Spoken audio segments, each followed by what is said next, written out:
Daniel Gilad is a sound engineer and music producer that has been working in the industry for over a decade. Music for me is about creating relationships through sound. Each piece of music has its own personality, quality, and design. It is a reflection of the artist's soul and a small window to their story. Daniel has provided services for live sound, studio production, mixing, and mastering to some of Hawaii's finest artists. It is my job to be able to translate it and shape it to be shared with the world. Traveling the globe has exposed Daniel to a variety of music, cultures, and relationships. He brings this breadth of perspectives and experiences to his craft and has worked in many different genres, including folk, rock, hip-hop, world, pop, sound healing, and meditation. Contact Daniel at dgsoundcreations.com to learn more about how he can help you with your next creative project. dgsoundcreations.com for all of your audio production needs. I am pleased and honored to provide post-production services to What School Could Be in Hawaii podcast. This podcast is funded by Ted Dintersmith, the executive producer of the acclaimed film Most Likely to Succeed, and the author of the best-selling book What School Could Be.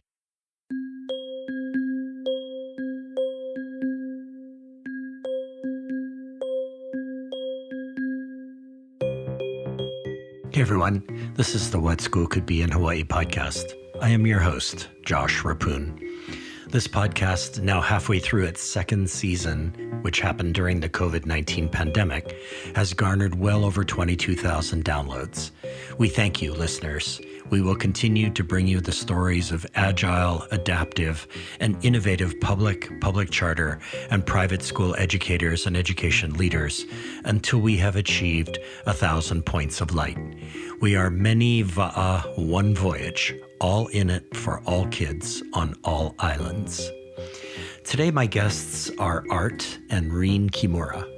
Profoundly impacted by the Challenger disaster, 20 years ago, Art and Reen created Future Flight Hawaii, a space-themed educational program, while Art, a former teacher and school administrator, was assigned to the Office of Space Industries, part of the Hawaii Department of Business, Economic Development, and Tourism.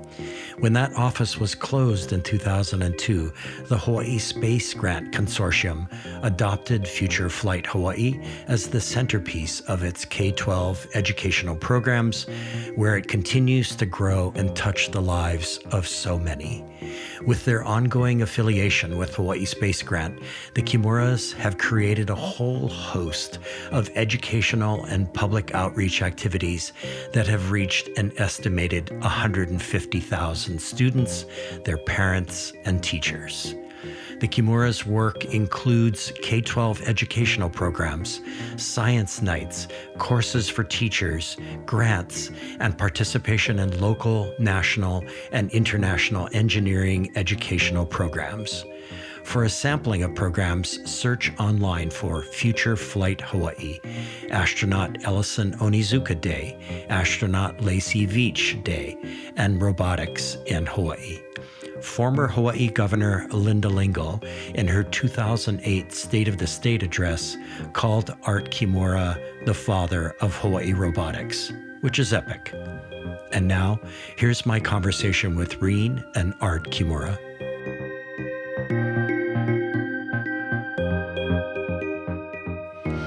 Art and Reen Kimura, welcome to the podcast. Thank you very much for the invitation, the opportunity to share. Mahalo. So, Art, I figured it would be fun to start with something fun right out of the gate. So, since space is such a huge part of your life, what are your 1 to 2 favorite all-time space movies? That's a good question, but it's evolved over time.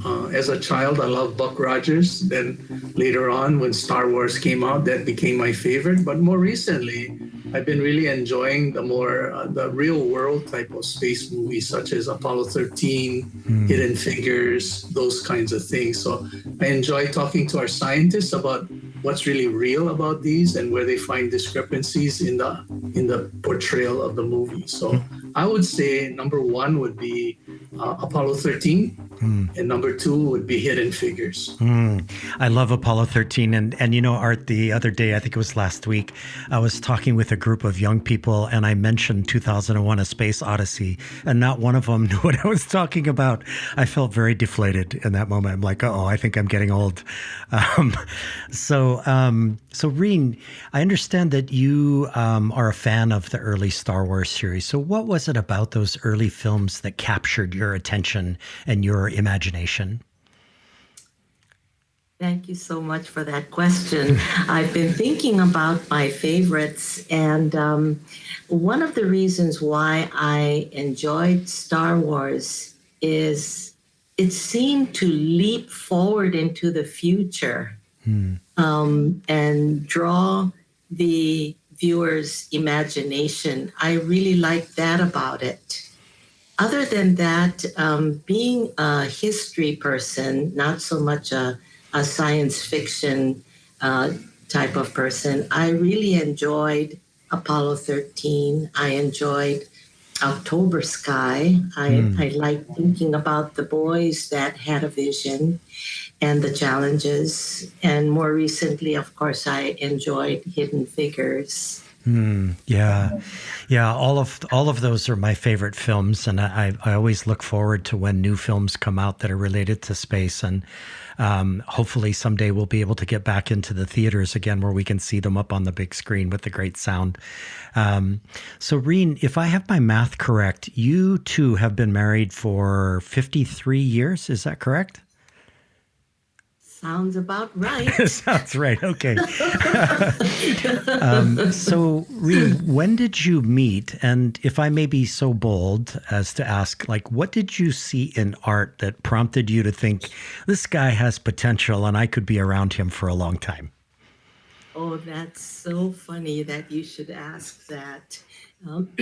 Well, we both came from the neighbor islands to Honolulu to attend the University of Hawaii at Manoa, Art a year earlier than I. We both dormed on campus and, of course, made many friends from neighbor islands as well as on Oahu.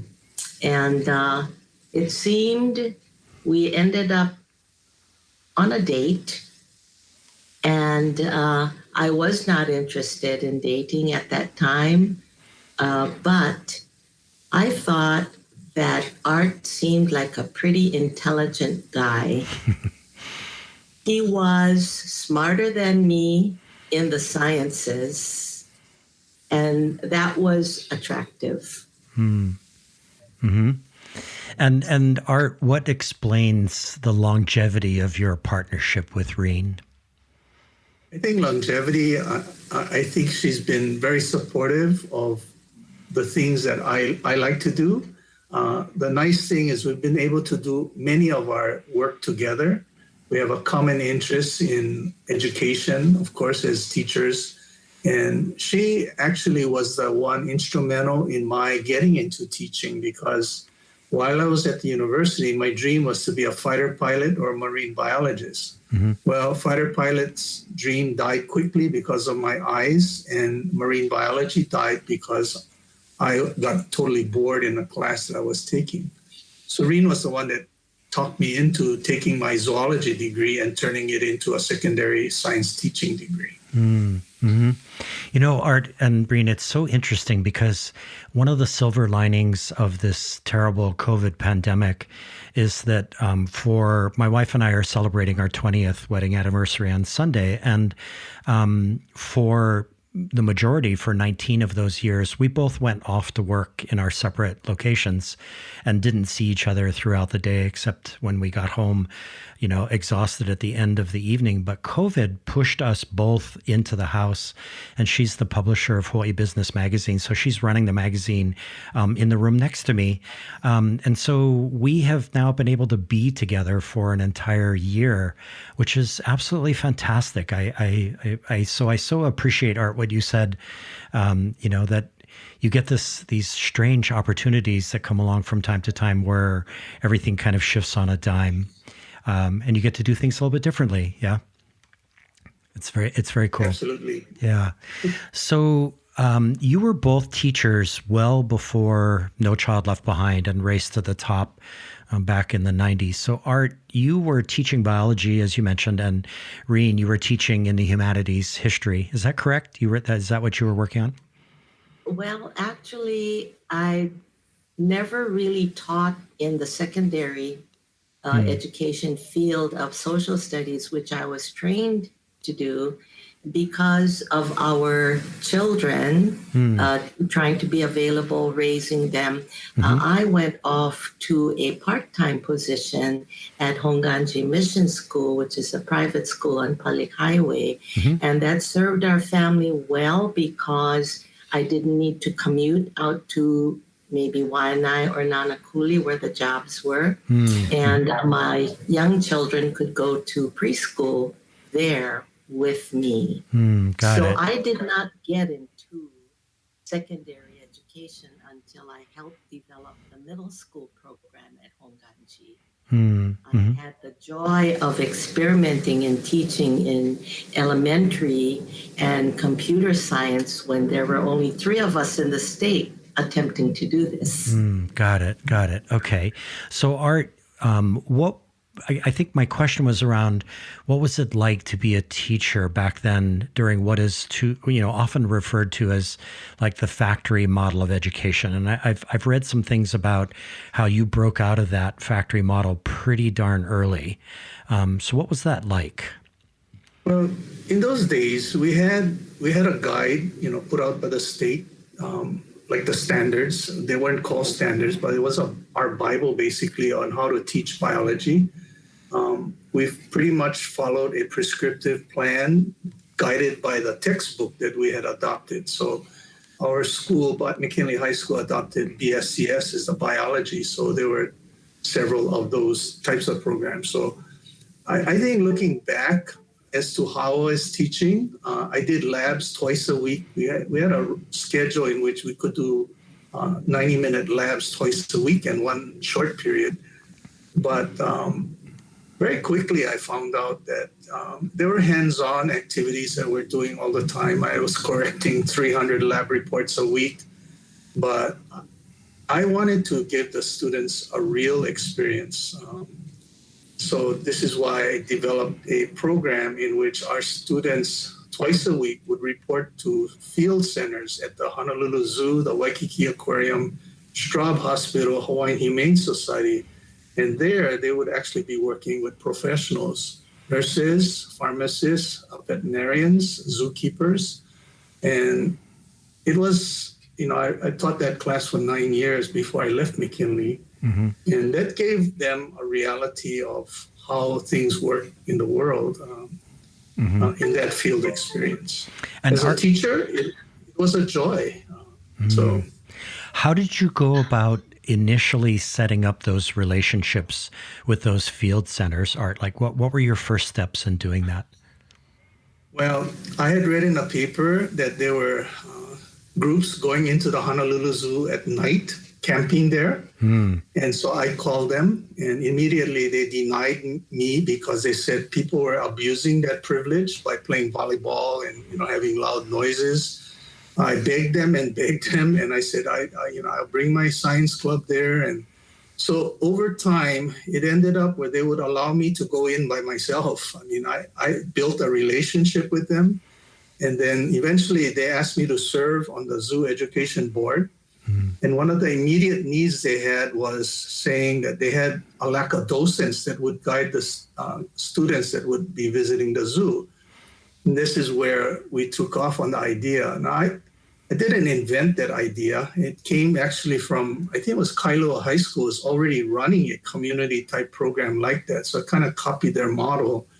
So initially it was the zoo, and then we wanted to expand it. So we went to the aquarium, then to the Hawaiian Humane Society, and then finally to Straub Hospital. So we had 4 sites that we would rotate the students through.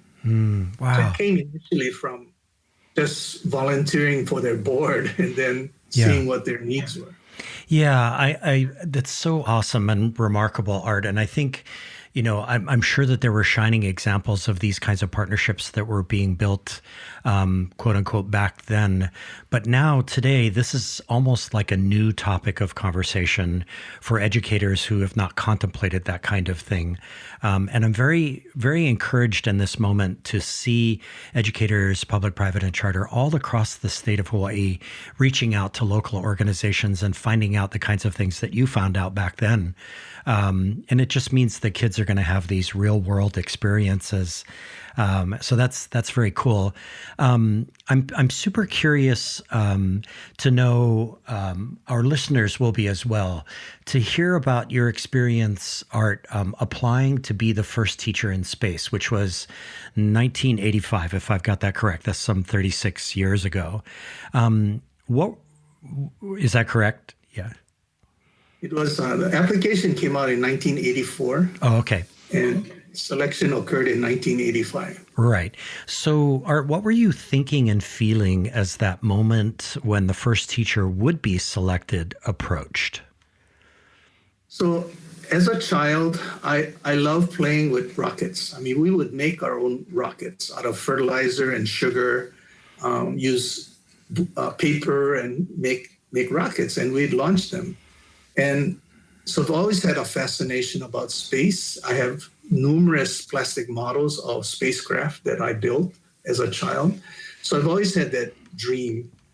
When the announcement came out that President Reagan would be selecting a private citizen to go into space, and then they determined that it would be a teacher, I was so excited. The application came out. Now, I applied knowing the chances of winning was almost zero because I felt nationally there'd be hundreds of thousands of teachers applying. Mm-hmm. As it turned out, not that many applied compared to the national pool of teachers.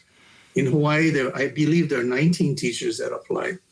Now, I applied thinking that for the rest of my life, I can say I tried, I'm in line. Mm. Even if the line is 100,000 long, I'm in line, I didn't want to ever leave this thing saying I didn't even try. Mm-hmm. And I was very fortunate in the selection. Hawaii, because I guess we're a small state, we only had 19 applicants. There was only one selection group. In other words, in California, they had to go to layers in order to be selected. Every state could send two. So even if California is a bigger state, they only had two. New York, two. Hawaii, two.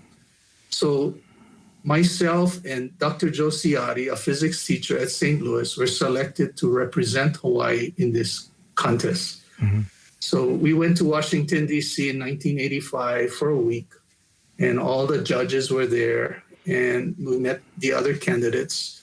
And it was just an honor to be part of this group. And we still dialogue, we communicate as alumni we call ourselves the class of 51L. As NASA designated us as space ambassadors during this whole program. And Reen, what do you recall about Art's state of mind as that moment of selection approached? Well, I recall it vividly, as if it were yesterday, because we had returned home from Art being in the Air Force. We were stationed in places far away from Hawaii. We returned home, and Art was anxious to begin his biology teaching in the public school. When that opportunity arose, I wasn't surprised, I wasn't shocked, nor did I question his wanting to apply for this dream to go into space. Mm-hmm. That's what I remember. He was very deliberate about preparing his application. Mm-hmm. And as the selection moment arrived, what were you observing, Reen, about Art's, kind of mental state? He must have been extremely excited, even though he said a second ago that he really didn't anticipate being picked. Well, just imagine this lofty dream and expecting hundreds of thousands of educators, well qualified, eager to have this experience, apply. You have to be real about your application. When he and Joe were selected, of course, I was very happy for him. He was one step closer to launching into space. He was, as usual, I think, quiet and humbled, but deliberate about putting forth his best effort. And Art, if I can follow up, like even today, as you're watching with SpaceX and other programs that are actually taking people into space, I can imagine that the dream of being in space hasn't died for you, that it's not realistic, of course, but it's there. Is that true? Is that a fair statement? Absolutely. I mean, I would still want to go if I had the opportunity. I mean, my colleagues thought I was crazy in a way because I have a fear of heights and I get motion sickness. And they said, what are you thinking? You know, I'm slightly claustrophobic, so I had all the wrong things against me, but that dream was always there. And absolutely, even after Challenger exploded, the media called and I said, yeah, I'd go in a minute, if I had the opportunity. I mean, to see the Earth from afar, in my application, I said, it would be the most humbling of all experiences because we would easily realize that we are, such a small part of the entire universe. When you see the Earth without lines dividing countries, it would be such an amazing experience to share, I think, with students that whole perspective, which astronauts do today as well. That's awesome. So Art and Breen, that's a perfect segue to this next question where we're going to shift a little bit more towards education. Art, I pulled the following quote from an article written about your work in education, and you said, the main thrust of what we try to envision is that students will become interested in exploration, in innovation. So I'm excited that there is a growing population of educators and even non-educators thinking deeply about students becoming explorers and innovators and creators rather than passive receptacles of information. So how do we as a nation unleash the creativity, the imagination, the innovation that we seem to know already exists in every kid from birth? What do we need to do, and what should we stop doing in order to realize this? So Art, I'll have you go first on that, and then Breen will see what you think. Thank you. Well, I've had a PowerPoint slide that I've used for a long, long time. It says, how do we prepare students for jobs that have not been created yet? I mean, that slide has been part of our basic discussion to parents and to teachers that what kind of world are we preparing students for? And so I think it needs to be, part of what we've seen is we reflect on the fact that much of the science, for example, in our schools today has existed for decades. These folks that decided students should learn this and that and that, and yet a large part of the real world experience has been lacking. So it really needs, I think we need to think about now with the internet, you can find information everywhere. So it's not so much memorizing things anymore. It's really how do you use the information to create a better process, a better product. When we talk about climate change, how do we develop the proper menu so that we can solve this issue? And so there's great open-ended opportunities available to educators today. It's more of a mindset, I think. So I appreciate those students teachers that like to go out of the box and take risks. And really, it's a risk sometimes. Get out of your comfort zone and really make a difference by allowing students. We need to empower students to become the expert, not that we just give information, just pour information into their brain, which is easily forgotten. I think We have so many issues to solve, so many problems to solve. I think what I'm hearing you saying is let's get the kids started on solving those problems real early. Is that what I'm hearing here? Absolutely. I think early on, we need to put in their head that, we're not just going to expect you to regurgitate information to us, but become visionary, become the innovators, think out of the box.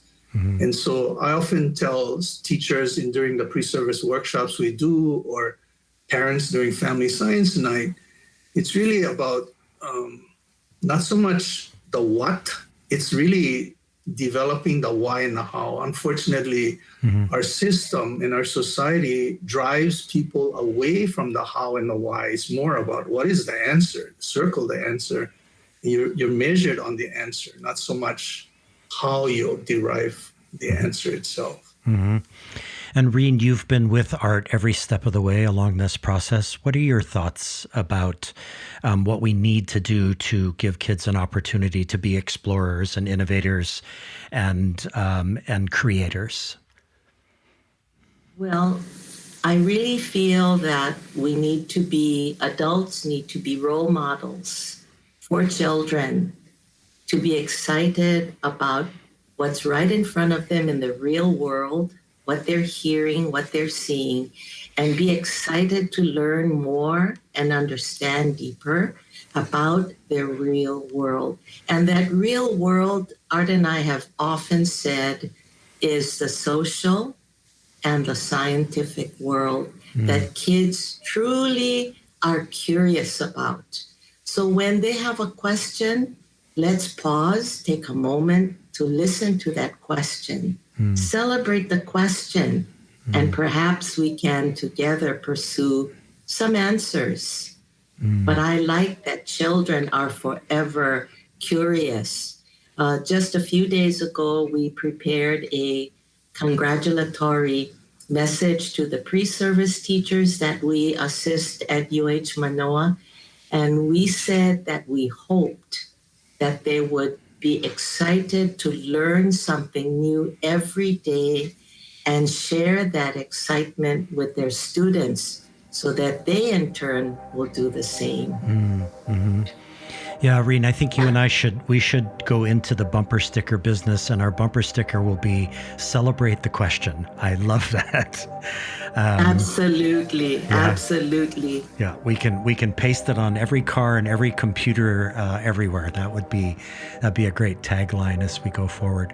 So, everybody, let's take a minute to reintroduce today's guests. Art and Reen Kimura are the creators of Future Flight Hawaii and much, much more.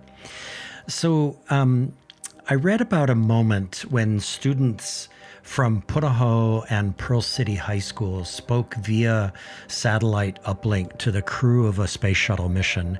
And this was during the Obama administration a few years ago. And Art, you made a comment about the quality of the questions students asked, which were more than just about what astronauts eat or how they go to the bathroom. You seemed impressed by that quality. So I think, Art, my question is, what is the value of these types of educational moments, these sort of uplink moments where you connect with somebody out in the field, if you will, and professionals in the field? And what has to be done to make these kinds of moments very valuable for everybody concerned? I think we need to share a broad range of experiences with students because you never know which experience will touch a child. I've had the privilege of meeting maybe 30 astronauts, and one of the major questions I always ask them is, what inspired you to become the high-level person that you became? Mm-hmm. And often they talk about an experience, like my father took me out on a dark night out on the farm field and looked at the sky, and it inspired me that I want to go there. Others talked about a teacher that mentored them, a grandparent that gave them, confidence. So each one had a different answer for me.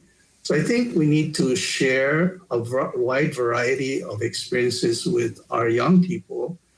This particular event was a live shuttle downlink that we arranged with NASA. those days it was not as easy because we didn't have as wide range of the internet available to us. So we had to have phone lines, and that signal went all over the place. And I think my thrill was that I welcomed the crew, so my voice went into outer space for the first time. And it was very exciting. And it led to a number of things, because one of the crew members who was taking his first flight was educator astronaut Joe Acaba. Joe was a middle school science teacher, and when NASA opened the second opportunity for educators to apply, he was one of 4 educators selected to become an astronaut. And Joe and we have become very good friends now, because after his first flight, prior to his first flight, he had come to Hawaii as a guest of NASA. He spoke at our astronaut Lacey Beach Day. And following that flight, we kept in touch, and we brought Joe to Hawaii in 2019 to be our guest speaker, toured him to schools. By then, he had flown 3 times in space, spent almost a half a year in space. So it can lead to a number of things, taking advantage of it. That Punahou downlink was so interesting because President Obama came from that school. NASA opened the gate for us. In other words, it went longer than normal. They were so accommodating knowing that. And Reen, I think my follow-up question relates to what you were talking about a minute ago about questions. I wonder what we have to do as an education community to really value the question, to put the question front and center instead of the answer front and center. I wonder what your thoughts are about that. Exactly. Well, coming from a history or social studies training versus looking at arts science training, I realized that social science is left to the author to interpret how history happened. And for me, not being a multiple choice type of good tester, I was always looking at questions and hoping that I would be assessed on essay questions, because then I could pose back the question to whomever was assessing my understanding. So that became, for me, I suppose, my support system of students who felt not confident in the classroom, or their parents who weren't sure that they could support their child in the academics. The freedom to question and the freedom to pursue truth in your area of interest, I think, is very powerful. I use that method of approaching social studies by doing research, helping the students develop their research skills. I think for all of us, the excitement in the pursuit of truth, understanding facts, understanding opinions, is very important for adults, educators, mentors, supporters, politicians, as well as children. I think we need to support that open-minded, open-ended approach to learning.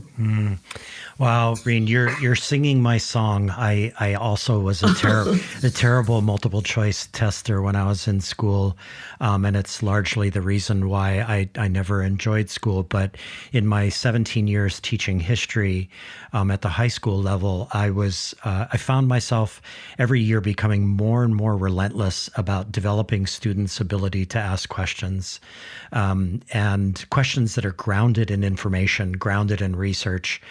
And so I'm so stoked to hear you say that. And I'm feeling encouraged in this moment, because I'm seeing signs across the state and even nationally and even globally that that's something that's starting to gain momentum. So I'm excited about that. That's good. I'm glad we made a connection there. Yeah. I just want to say one more thing. Back in the day when I was developing curriculum for the elementary elementary and then into the middle school, we had a document put out by the federal government called A Nation at Risk. Yep. 1984. And I look at that and I think about it. And I feel today we are perhaps even more at risk because we have not celebrated the curiosity, the pursuit. Mm-hmm. I could not agree more. That document came out during the Reagan administration. 1984, I believe, was A Nation at Risk. And the risk now today is a completely different risk. It was true then, and I think it's still true today. So yeah, the curiosity part is key. So one more question, and then we'll take a short break. To the both of you, I am supremely interested in the idea of pipelines through which kids move from kindergarten to places like NASA and other frontiers in science and business and technology and even the humanities. So Space Grant, if I have this right, operates at the intersection of NASA's interests and the state's interests. And although it is primarily, a higher education program, Space Grant programs encompass the entire length of the education pipeline, including elementary, secondary, and informal education. So, Art, I'll start with you. What is at the core of this pipeline idea? Why work so hard to create this pipeline for kids? Well, Space Grant, you are right. It's mainly a undergraduate program where we offer fellowships and traineeships, internships.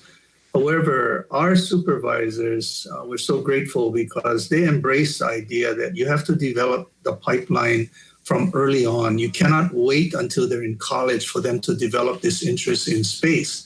NASA, of course, has a strong interest. They need more engineers, they need more scientists.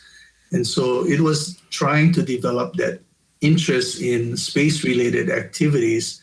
And this is where we came in. We were so fortunate that they embraced our program. And we started off with them continuing running our summer space camp called Future Flight Hawaii. Mm-hmm. And then branched off from there to do family science nights. And we were continuing to do robotics that we helped start 21 years ago.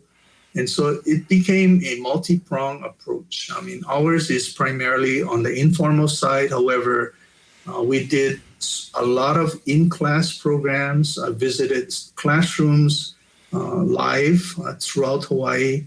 We did after-school workshops. We developed 3-credit courses. And so, in our way, we were trying to encourage that pipeline. By developing a strand, a context by which teachers could teach using the context of space to tie in the various subject areas. Mm-hmm. And Reen, as I mentioned a second ago, I'm like super interested in this idea, but I'm also interested in the idea that we talk about the difference between generalists and specialists. And so I think my question to you, Reen, is if a child is traveling along the pipeline that Art is describing, what do we need to do to make sure that their thinking is big and broad, enough to make them citizens of the world and not just experts in one particular area?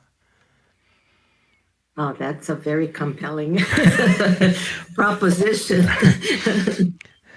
Exactly. Well, I think we have a record of students, now adults, who are in great places because they have been faithful, they and their parents have been faithful to that pipeline, that stepping stone along the way. That support of a child's interest begins so early. I really think that everyone who is looking to a child's best future is thinking about supporting the various stepping stones, whether it be art, science, literature, to support that. Mm-hmm. And Art, you've talked, I've read in a number of interviews that you've done and podcasts that you've done about the idea of integrated learning. And it sounds like that was something very early on your radar when you began as a teacher. So is part of this process integrated learning so that kids, even if they might be tracking towards, an interest in space, are at least exposed to or have an opportunity to think philosophically or to think historically or to think about the relationship maybe between space and music, if there is one. Yeah. Yeah, I think a lot of the catalyst for me was taking students to the United States Space Camp in Alabama. The first year we went, I quickly realized that if you give the students an inspiring opportunity like Space Camp did, that they were willing to work really hard, because they were getting up, eating breakfast, and having classes all the way to 9 o'clock at night every day. Mm-hmm. And I thought, how do they do this? So it was really the context they were using, that they were going to fly a simulated shuttle flight that tied the curriculum together. So all the components in order to prepare them for that. So I really believe in outcome-based education, in the sense where we're running a mission, that there'll be a culmination. So when we developed our Space Camp model, it was based upon our future flight model. It was based upon having a mission.